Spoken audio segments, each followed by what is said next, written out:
আনিসুল সালমান জিয়ার প্রাথমিক দায় স্বীকার, প্রচেষ্টা চালিয়েছি প্রধানমন্ত্রীর নির্দেশ বাস্তবায়নের। বাংলাদেশের চেয়ে হাসিনাকে প্রাধান্য দিয়ে বিপাকে ভারত।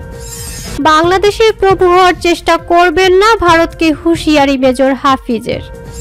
হাসিনার বিরুদ্ধে মামলা না নেওয়ায় থানা ঘেরাও, অবশেষে গভীর রাতে এন্ট্রি। আসসালামু আলাইকুম দর্শক, আমাদের হাতে থাকা সর্বশেষ সংবাদে আপনাদের স্বাগত। এতক্ষণ শুনছিলেন সংবাদ শিরোনাম, এবারে থাকছে বিস্তারিত। আনিসুল সালমান ও জিয়ার প্রাথমিক দায় স্বীকার, প্রচেষ্টা চালিয়েছি প্রধানমন্ত্রীর নির্দেশ বাস্তবায়নের। দেশে অরাজকতা ও রাজনৈতিক সহিংসতার ঘটনায় নিজেদের দায় স্বীকার করেছেন রিমান্ডে থাকা সদ্য বিদায়ী আওয়ামী লীগের সরকারের ৩ প্রভাবশালী। তারা হলেন সাবেক আইনমন্ত্রী আনিসুল হক, সাবেক প্রধানমন্ত্রী শেখ হাসিনার উপদেষ্টা সালমান এফ রহমান, আলোচিত সেনা কর্মকর্তা মেজর জেনারেল জিয়াউল আহসান। এই ৩ আসামি রিমান্ডে থাকলেও তাদের বিভিন্ন বিষয়ে জিজ্ঞাসাবাদ করা হচ্ছে। দেশে অরাজকতা ও রাজনৈতিক সহিংসতা সৃষ্টির নেপথ্যে কার ভূমিকা ছিল সে বিষয়ে বিস্তারিত জিজ্ঞাসাবাদ করা হচ্ছে। শুরুতে তারা সাবেক স্বরাষ্ট্র ও সাবেক সেতুমন্ত্রীর উপর দায় চাপালেও এখন দায় চাপাচ্ছেন সাবেক প্রধানমন্ত্রী শেখ হাসিনার উপর। তারা প্রায় একই সুরে বলছেন, আমরা কেবল প্রধানমন্ত্রীর নির্দেশ বাস্তবায়নের প্রচেষ্টা চালিয়েছি, তবে সাবেক প্রধানমন্ত্রী শেখ হাসিনার নির্দেশ বাস্তবায়নে তারা যেসব পরিকল্পনা করেছেন সেগুলো বাস্তবায়নে মাঠ পর্যায়ে হুকুম দিয়েছেন বলে এরই মধ্যে স্বীকার করেছেন।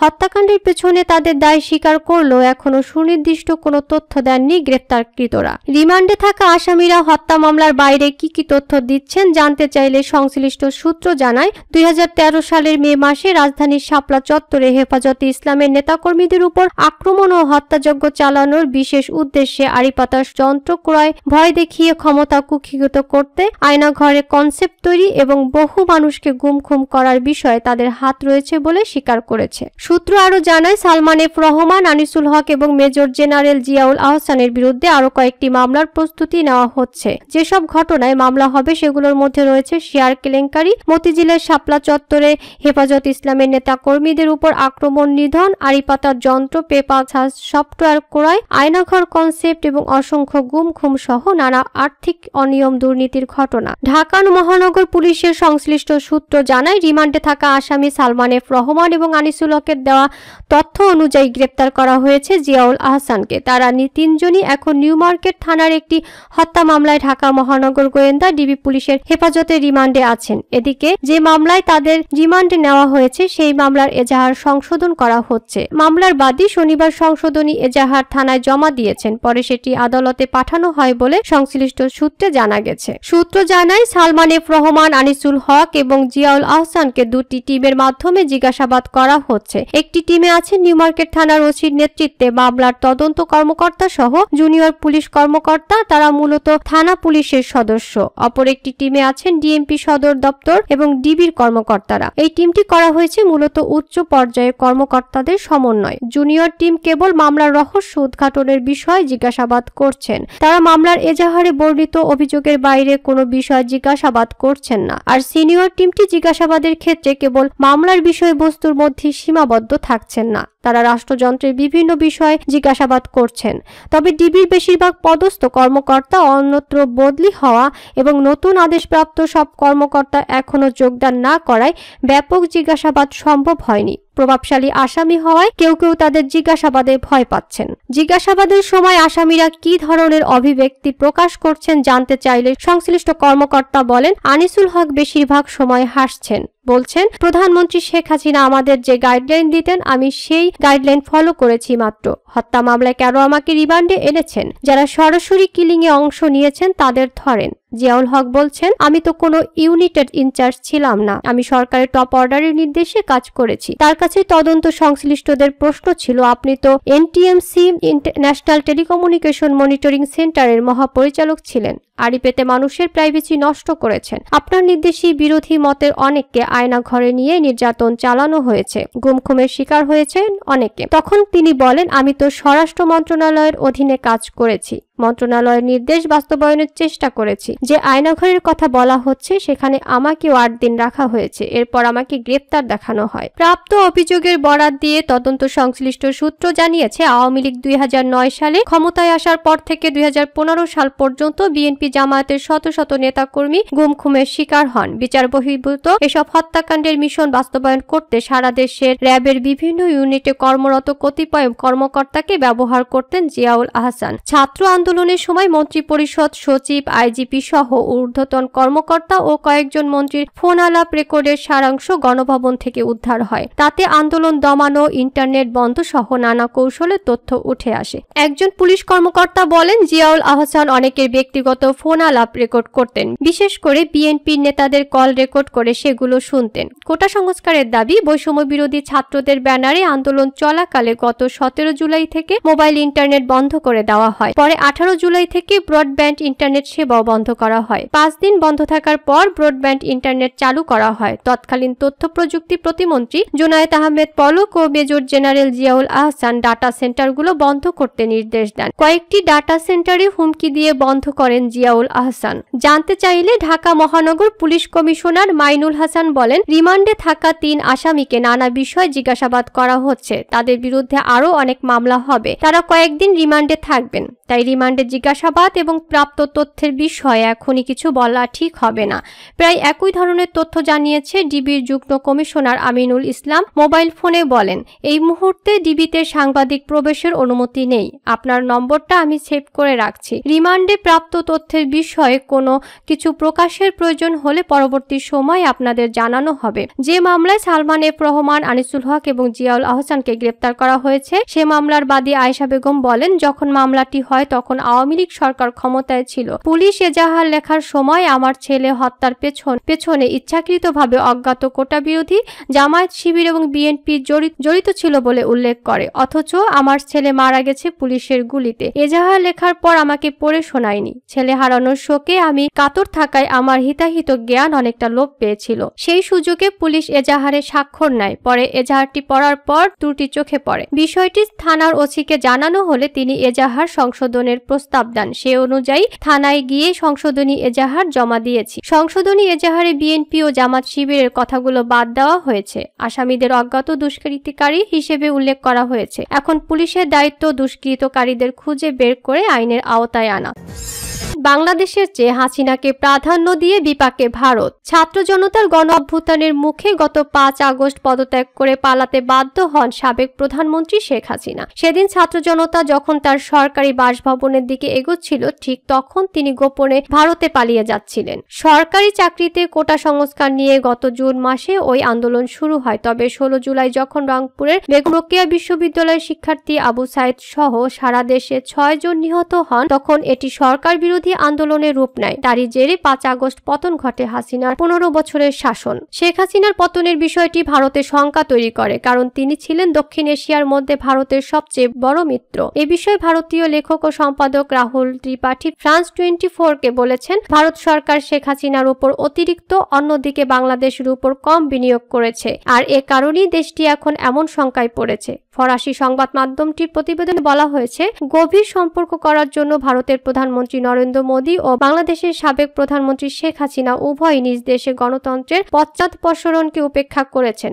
শেখ হাসিনার পতনের পর ভারত সংখ্যালঘুদের উপর হামলার ব্যাপারে যে সতর্কতা দিয়েছে, সেটিকে ভণ্ডামি হিসেবে অভিহিত করেছে ফ্রান্স 24। সংবাদ মাধ্যমটিতে আরও বলা হয়েছে, শেখ হাসিনার পতনের বিষয়টি গত কয়েক বছর ধরে তৈরি হচ্ছিল। যদিও সরকারি চাকরির কোটা সংস্কার নিয়ে শুরু হওয়া আন্দোলন তার শাসন অবসানের পথ তৈরি করেছে, কিন্তু গত 7 জানুয়ারি যখন তিনি অস্বচ্ছ নির্বাচনের মাধ্যমে চতুর্থবারের মতো ক্ষমতায় আসেন, তখন সাধারণ মানুষের ক্ষোভ আরও বৃদ্ধি পায়। মার্কিন পররাষ্ট্র মন্ত্রণালয় 7 জানুয়ারি নির্বাচনকে একটি অস্বচ্ছ নির্বাচন হিসেবে অভিহিত করে, কিন্তু আঞ্চলিক পরাশক্তি ভারত ও চীন 76 বছর বয়সী শেখ হাসিনাকে দ্রুত সময়ের মধ্যে শুভেচ্ছা জানায়। বিশেষ করে নির্বাচন শেষে নরেন্দ্র মোদীর টুইটটি ছিল ন্যাক্কারজনক। সাধারণ মানুষ ও বিরোধী দল সেই নির্বাচন বয়কট করলো। মোদী, শেখ হাসিনা এমনকি বাংলাদেশের মানুষকে শুভেচ্ছা জানিয়ে বার্তা দেন। এ বিষয়ে ভারত লেখক ও সাংবাদিক সলিল ত্রিপাঠী বলেছেন, মোদি শুভেচ্ছা জানালেও পুরো বিষয়টি ছিল বাস্তবতা থেকে অনেক দূরে। ভারত শেখ হাসিনার উপর অতিরিক্ত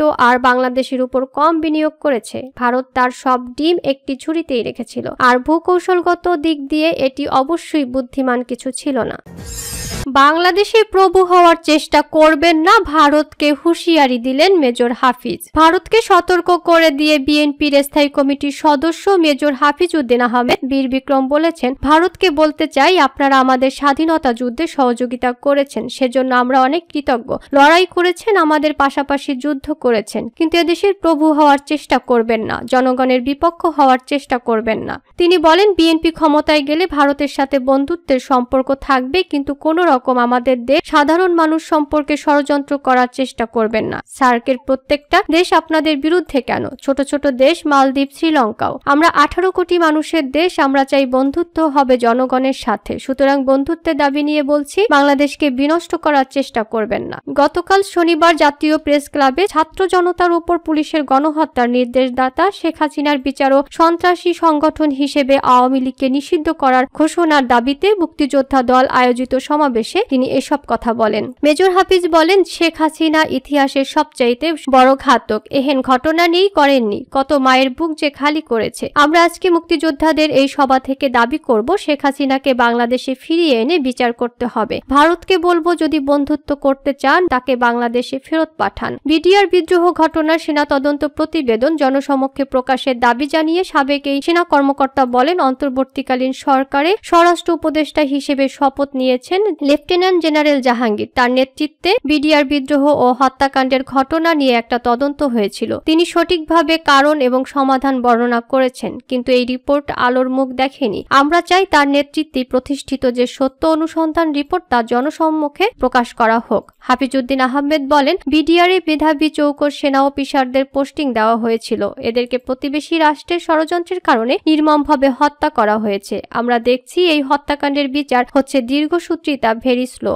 এভাবে কিয়ামত পর্যন্ত এর বিচার শেষ হবে না। অতি দ্রুত প্রয়োজন লাগলে স্পেশাল ট্রাইব্যুনাল করে যাদের ফাঁসির আদেশ হয়েছে তা প্রত্যেককে ঝুলিয়ে দেন, তাহলে নিহতদের রুহের মাগফিরাত হবে। শেখ হাসিনা নামের সেনানিবাস বাতিলের দাবি জানিয়ে অবসরপ্রাপ্ত সেনা কর্মকর্তা হাফিজউদ্দিন আহমেদ বলেন, আমি অত্যন্ত গর্ব করি 1971 সালের মার্চ মাসে আমরা 5টি ক্যান্টনমেন্টে বিদ্রোহী সৈনিকেরা বাংলাদেশ সেনাবাহিনী প্রতিষ্ঠা করেছিলাম। এই সেনাবাহিনী সংগ্রামী জনগণের সাথে ছিল।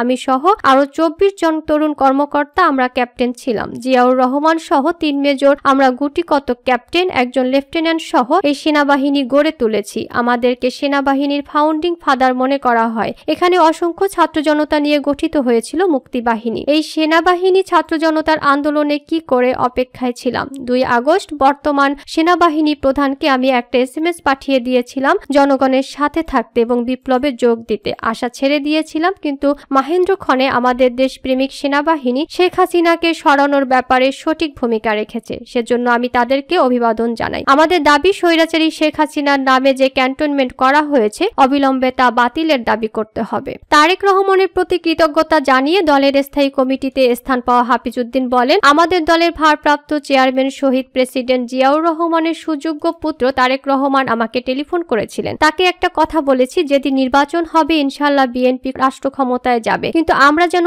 আওয়ামী লীগ না হই। আমরা জিয়াউর রহমানের বিএনপি থাকব। কোনো চাঁদাবাজি, কোনো দখলবাজি, কোনো দুর্নীতি আমাদের দলে কেউ করতে পারবে না। এখনো কেউ এসব করতে পারবে না। বিএনপি এসবের বিরুদ্ধে। সমাবেশে মুক্তিযোদ্ধা দলের পক্ষ থেকে 6 দফা দাবি উপস্থাপন করা হয়। এগুলো হচ্ছে শেখ হাসিনার দেশে ফিরিয়ে এনে বিশেষ ট্রাইব্যুনালে বিচার, সন্ত্রাসী সংগঠন হিসেবে আওয়ামী লীগকে নিষিদ্ধ ঘোষণা, ছাত্র জনতার আন্দোলনে গণহত্যার সাথে জড়িত পুলিশ বাহিনীর সদস্যদের বিচার, ভুয়া 50,000 মুক্তিযোদ্ধার সনদ বাতিল, জামুকা জাতীয় মুক্তিযোদ্ধা কাউন্সিল বাতিল, বৈষম্য বিরোধী আন্দোলনে সকল শহীদদের জাতীয় বীর ঘোষণা এবং আহতদের চিকিৎসায় ব্যয়ভার রাষ্ট্রীয়ভাবে বহন এবং অসচ্ছল পরিবারকে রাষ্ট্রীয় সহযোগিতা প্রদান। হাসিনার বিরুদ্ধে মামলা না নেওয়ায় থানা ঘেরাও, অবশেষে গভীর রাতে এন্ট্রি। সাবেক প্রধানমন্ত্রী ও আওয়ামী লীগ সভাপতি শেখ হাসিনার বিরুদ্ধে হত্যা মামলা দায়ের করেছে বৈষম্য বিরোধী ছাত্র আন্দোলনে নিহত শিক্ষার্থী খালেদ সাইফুল্লাহর বাবা। শনিবার মধ্যরাতে রাজধানীর লালবাগ থানায় এ মামলা দায়ের করেন তিনি। মামলায় শেখ হাসিনা ছাড়াও আওয়ামী লীগের সাধারণ সম্পাদক ও সাবেক মন্ত্রী ওবায়দুল কাদের, সাবেক আইনমন্ত্রী, স্বরাষ্ট্রমন্ত্রী, তথ্য প্রতিমন্ত্রী সহ 91 জনের নাম উল্লেখ করা হয়। এজাহারে বলা হয়েছে, বৈষম্য বিরোধী আন্দোলনে অন্যান্য শিক্ষার্থীদের মতো আইডিয়াল স্কুল অ্যান্ড কলেজের শিক্ষার্থী খালিদ সাইফুল্লাহ অংশ নেয়। গত 18 জুলাই আসামিদের প্রত্যক্ষ মদদে আইন শৃঙ্খলা বাহিনীর সদস্যরা শিক্ষার্থীদের উপর নির্বিচারে গুলি চালায়। এতে গুলিবিদ্ধ হয়ে মারা যান খালিদ। এ ঘটনায় মামলা না নেওয়ার প্রতিবাদে রাজধানীর লালবাগ থানা ঘেরাও করে বিক্ষোভ করেন ছাত্র জনতা। শনিবার রাত 1টা পর্যন্ত তাদের থানা ঘেরাও করে বিক্ষোভ করতে দেখা যায়। এ সময় থানা নিরাপত্তার দায়িত্বে থাকা সেনা সদস্যদেরও সেখানে অবস্থান করতে দেখা যায়। পরে সেনাবাহিনীর সহযোগিতায় রাত 2টা নাগাদ ঊর্ধ্বতন কর্মকর্তাদের উপস্থিতিতে মামলার এজাহার গ্রহণ করা হয় বলে জানান বাদী কামরুল হাসান।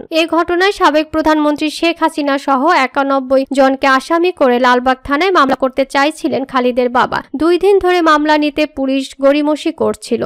নিহত খালিদ সাইফুল্লাহর বাবা শনিবার রাতে লালবাগ থানায় মামলা করতে যান। মামলা নিতে পুলিশের গড়িমসির বিষয়টি জানাজানি হলে বৈষম্য বিরোধী ছাত্র আন্দোলনের সমন্বয়ক এবি জোবায়েরের নেতৃত্বে শিক্ষার্থীরা থানায় অবস্থান করেন। অবশ্য শিক্ষার্থীদের অবস্থানের সময় থানায় ছিলেন না ভারপ্রাপ্ত কর্মকর্তা ওসি। তার মুঠোফোন নম্বরে একাধিকবার কল দেওয়া হলেও তিনি সাড়া দেননি।